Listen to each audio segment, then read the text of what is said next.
Parece que... Olha a saída errada do Sampaio Correia, bola para Bruninho, vai marcar, bateu, é gol! É gol, é gol, é gol, é gol, é gol, é gol, é gol!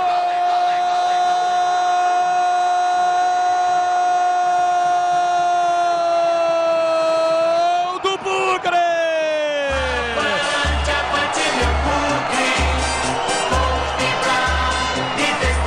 Bruninho tem a 27 estampada na camisa.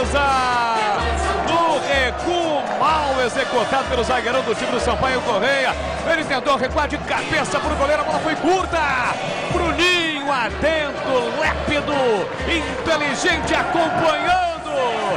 Chegou primeiro na saída do goleiro, com a canhota meteu para o fundo do gol.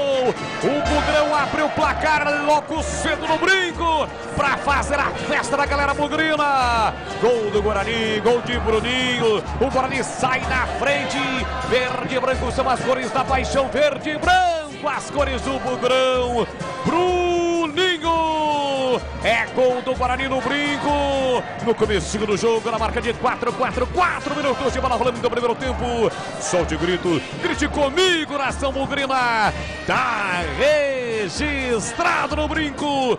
Bruninho, Guarani 1, Sampaio Correia 0. Luiz Daniel, não chora não, goleirão. Oi, amigo, seu zagueiro, hein? A bola dorme no fundo da sua rede.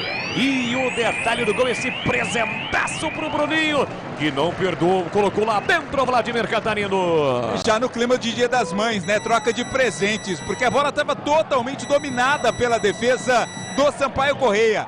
O passe foi feito ali para o zagueiro, que era o Marcos Ítalo, lateral, na verdade, da equipe do Sampaio.